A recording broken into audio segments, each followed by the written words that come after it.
L'institution parlementaire connaît depuis ce jeudi une crise sans précédent. La décision de la Cour constitutionnelle ordonnant la désignation d'autres secrétaires parlementaires en remplacement des anciens pour poursuivre la désignation des SEC et CEA a été le détonateur. Mathurin Nago a ouvert la plénière en l'absence des actuels secrétaires parlementaires. Ce qui est contraire au règlement intérieur, a rappelé l'honorable Augustin Awanvoyebla. Les échanges entre ce dernier et le président Mathurin Nago ont vite tourné au vinaigre. Augustin Awanvoyebla a menacé d'arracher la décision de la Cour que lisait le président de l'Assemblée nationale. Et comme réponse, alors qu'il s'était déplacé pour se rendre au pêchoir, Mathurin Nago a demandé à ses gardes de le prendre en charge et de le taper. La suite a été ceci. Si vous continuez, je viendrai vous arracher le document. Portant loi organique. Portant loi organique. Portant loi organique. Vous le tapez. Vous le tapez. Vous le prenez-le en charge. Laissez-le aller, laissez-le aller. Laissez-le aller là, laissez-le, monsieur le président. Vous ne pouvez pas lire devant l'Assemblée parlementaire. C'est ce qu'on essaie de faire. Vous pensez que vous êtes en droit de le faire. Vous violez la parlementaire. Vous violez le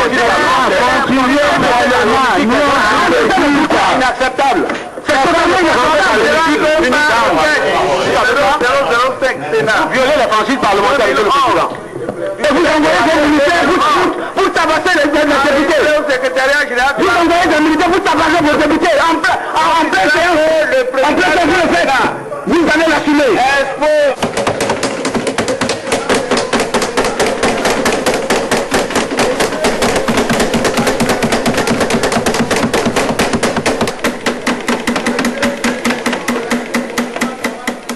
Malgré le vacarme provoqué par les députés de l'opposition, Mathurin Nago s'est évertué à achever la lecture de la décision de la Cour. La séance sera par la suite suspendue pour 15 minutes.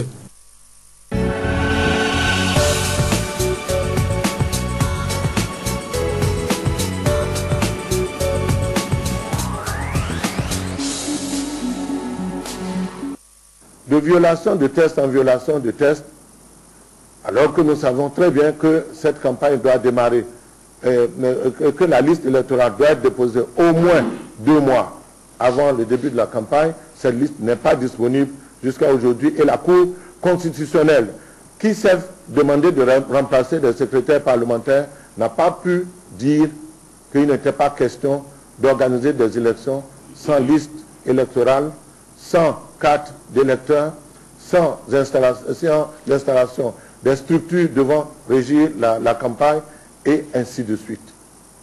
C'est grave. J'en appelle à la vigilance de tous les Béninois. J'en appelle à la responsabilité des bailleurs de fonds et de la communauté internationale. Parce que ce qui risque d'advenir à notre pays peut être difficile à contenir. La dérive a atteint son paroxysme. L'Assemblée nationale, aujourd'hui, est le théâtre de bagarres sur autorisation de son président pour que des députés soient molestés. C'est du jamais vu dans notre pays. Nous devons dénoncer ça avec la dernière rigueur et nous devons prendre les dispositions pour que la démocratie béninoise chèrement acquise ne soit pas mise à mal.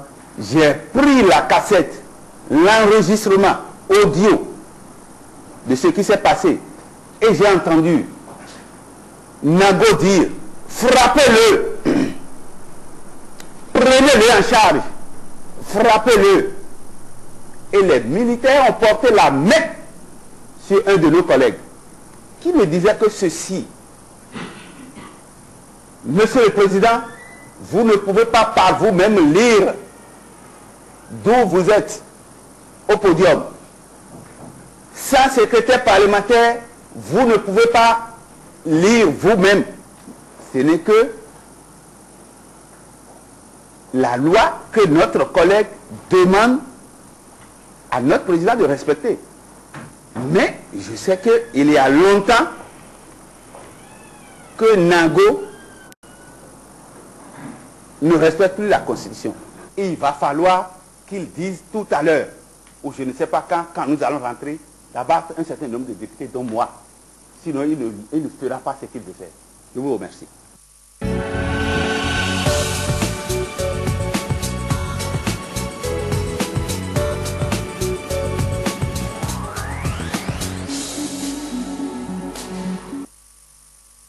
Je pense que nous avons franchi un espace infranchissable.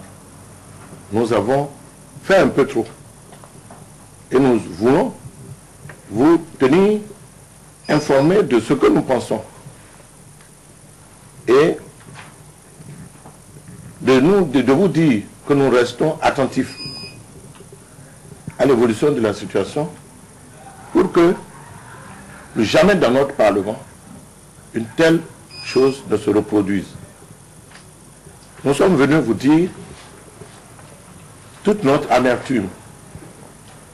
Nous sommes venus vous dire que les militaires qui ont été impliqués dans la brutalité, dans la bousculade de notre collègue, soient sortis immédiatement de vos effectifs.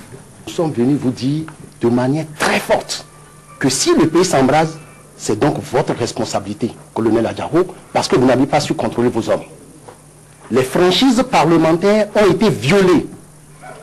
On a vu ça que dans les pays de grande dictature, où là vous avez autorisé des individus à entrer donc, n'est-ce pas, en hémicycle, habillés en civil et en portant des armes pour agresser, n'est-ce pas, les députés.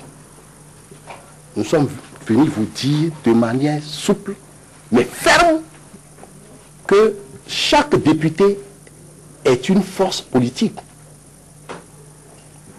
Le soulèvement aurait pu commencer aujourd'hui même de Porte-Nouveau. Aurait pu commencer aujourd'hui. Mais nous avons su maîtriser nos nerfs et nous avions dit, il faudrait venir vous le dire. La violation des franchises parlementaires ne doit pas rester impunie.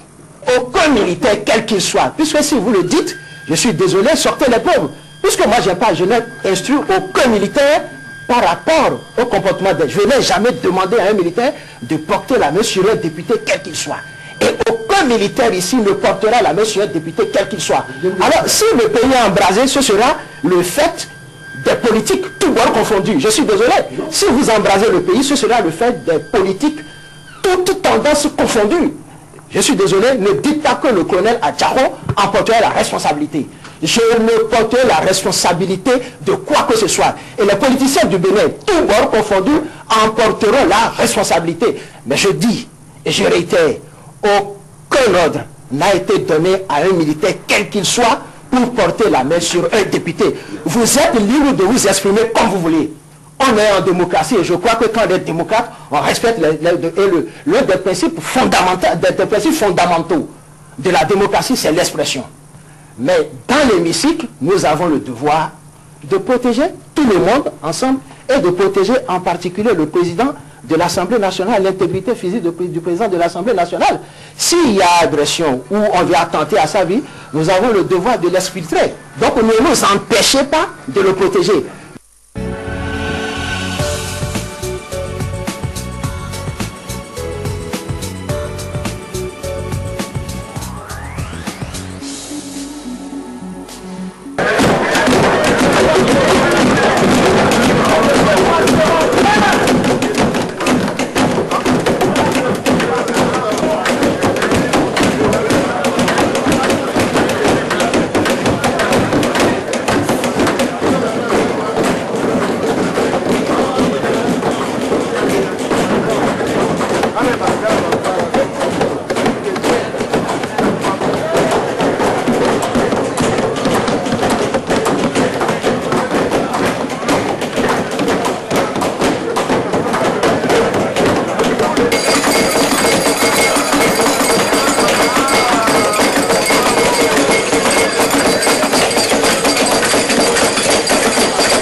les groupes parlementaires présents à la présente session, les membres secs et ceux-là dont les propositions de nombre sur leur échoua par application de la règle proportionnelle aux différents groupes parlementaires composant l'Assemblée nationale. Quelle est, mesdames et messieurs les députés, la substance du présent rapport que la commission soumet à votre appréciation? Merci madame la présidente, merci monsieur le président.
Adopté. Vous le faites assis.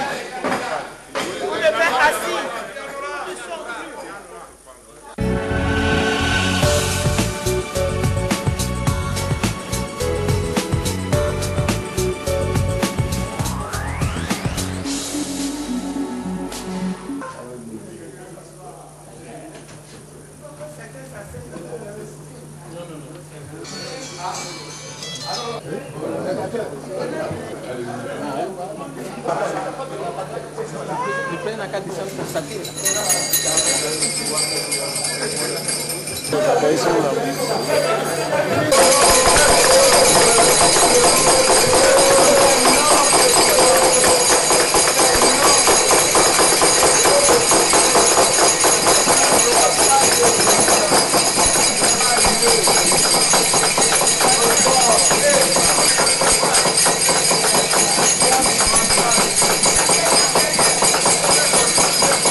Chers collègues, mesdames, messieurs les députés, nous devons reprendre la séance, mais comme vous pouvez le constater, on m'a empêché d'accéder à mon fauteuil.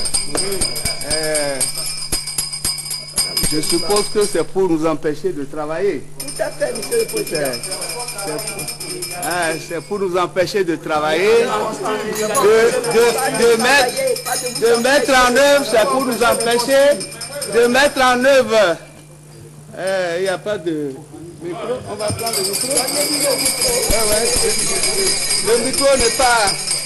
C'est bien ça. Chers collègues, laissez parler le président, nous allons lui répondre. Je vous en prie.